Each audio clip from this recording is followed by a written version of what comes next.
Well, well, well, look who it is. Your eyes haven't deceived you, I'm back on your feed. A true recession indicator. I know it's been a while, but to be fair, your dad's still out buying milk, so no? Okay. Anyway, I've been thinking about this channel lately, and I wanted to give an update and thank the people who've continued leaving comments and even emailed me. I am, in fact, alive and well. Life just got busy, and a lot has happened since I last posted. Let me tell you about the good things that have happened. Well, first I changed jobs so I could advise a new company to fire employees. I moved, like, 5 times. I got in the best shape of my life. That's pretty cool, but I guess I'm old now, so that kind of balances out. I went back to school because not enough people hated me for being an MBA, so I'm doing a PhD in economics. No, I'm sorry. I don't want to lie to you. Lots of people hated me for being an MBA. For my personality, too. I started a business, so feel free to thank me for the stellar labor market. Oh, I got out of the nightmare relationship from hell, but that's a story for another time. I don't know. Those are the major milestones, I guess. Oh, actually, I forgot the single most important thing that happened in my absence.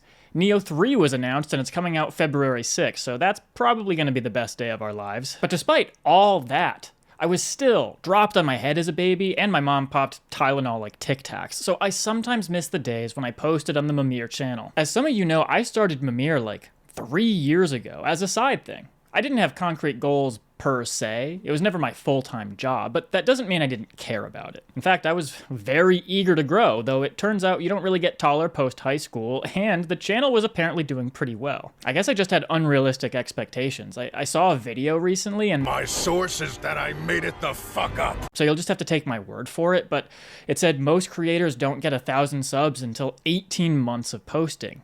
And my, let's see, 8th video popped off? I mean, at the time, it felt like an interminable wait for people to find my content. The problem was that video was in the productivity niche. And if I really wanted to take YouTube seriously, I should have pivoted entirely into productivity content, hired an editor and thumbnail artist, and eventually sold a course on how to be more productive, then sold a course on selling courses. But I'm not some flow state guru, I'm an idiot. I spend my time playing games and screwing around and going out, not coating my walls with color-coded post-it notes and probably wanting to drink blood. Basically, I didn't want to make only that kind of content. I said everything I wanted to say about productivity in those 8 minutes, and forcing out repetitive, buy this pen to write 1.2 times faster videos for the sake of growth seemed unfulfilling. My initial idea for the Mimir channel was to create educational content that was entertaining. And I failed in both regards, but worse, I had no theme. I just talked about whatever I was interested in at the time, or something that came up in a book I was pretending to read. And if I were doing a post-mortem of the channel, I'd say that was a huge mistake. I imagine the algorithm had no idea who my viewers were because look at my titles. It looks like I was smoking crack. How to master anything. If I don't make $100 online in a month, I'm done for. Learning to say no changed my life. My top 10 New Year's resolutions for 2023? Of course, no one's gonna have any idea what this channel's about. So when most of my subs came from that one productivity video, and then I went back to making random content, my views reverted too. And I got discouraged. I doubt you can make the kind of eclectic content I wanted to unless you're already a big creator, but I have no idea.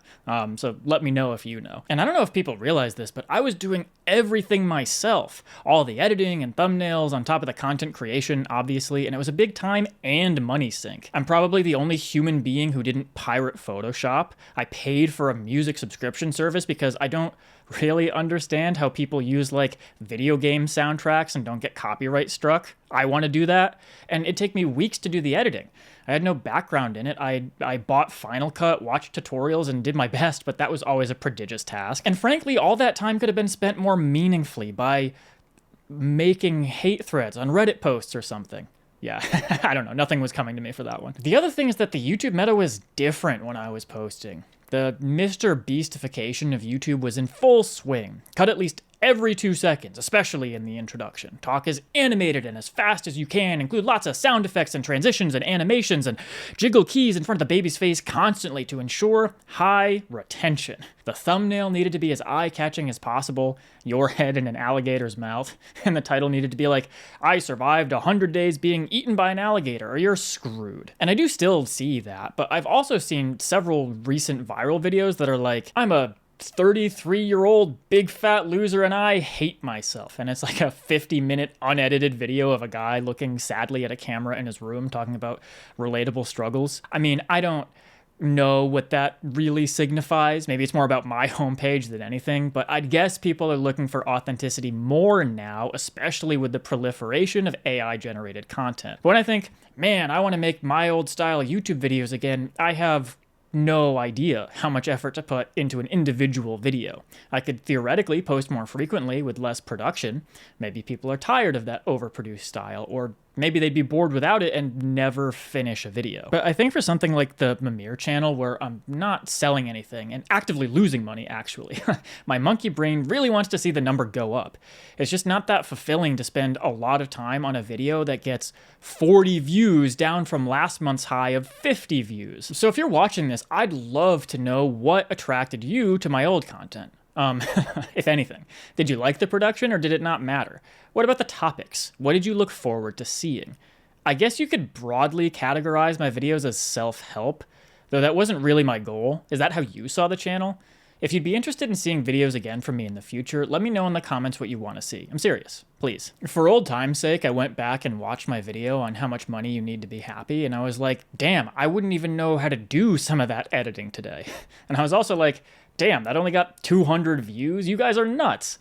Well, I think part of the problem with this channel was the packaging. The titles and thumbnails were probably terrible, but I legitimately thought that one wasn't bad, so I guess I know nothing. Oh, another thing that killed this channel, by the way, was likely the name. I liked Mimir as a tongue-in-cheek reference to the talking head style of videos I made, but if you search Mimir on YouTube, let alone Google, you'd never find me. Mimir from God of War is just leagues ahead. And if you didn't get that, you'd find something about the actual Norse god Mimir. So if I create more content, I'm not sure whether I'd start a new channel from scratch and let this one exist as a weathered monument to mankind's greatest achievement, or do a complete rebrand, but that is what I'd have to do. Change the YouTube channel name and entirely, make new socials and try to actually post on them, and drop everything Mimir related. When I was creating the domain for my business, I had ideas in mind, and I was looking for .com sites that were 1 or 2 syllables, or maybe a few words related to the service I sell. But as I was thinking more about it, I reconsidered because 1, it was often thousands of dollars to purchase 3-word relevant domains, and 2, they'd never show up on search anyway without a lot of spending on Google, so what's the point? I eventually came up with a short, easy to spell word that I made up, bought the domain for $10, and now if you Google it, everything comes right up. My website, social media sites, it's all right there at the top. So maybe that's the play if I create more personal type content, just make something up that's easy to find, because I don't think the name really even matters, and it probably would have been better to call this channel Poopifer Scoopifer than Mimir. So what does all this mean for the future? I'm still thinking about it. I'm not promising to make content again, but I am seriously considering it. I'm thinking about balancing what I'd need to do for views and what I'd want to do creatively. For example, it'd probably be easier to grow with regular updates about current events, or maybe things that people in my real life are asking me about, than random musings once a month, but I don't know how people stay interested posting about the same thing all the time. I don't want to scream into the void forever, but if I'm not making content I like, why bother? Not many people know this, but Mimir was actually my second YouTube attempt. My first was a faceless channel that you'll never find, so don't even try, where I made video game content. I'm not sure I talked about games much on Mimir, I don't think so, but I love games. I played games before I could read. I'm illiterate, so that's not as telling as it sounds, but gaming is still one of the core components of my identity. I'd love to give that another try someday, but man, making gaming content was tough. It's so saturated, and it takes so much time.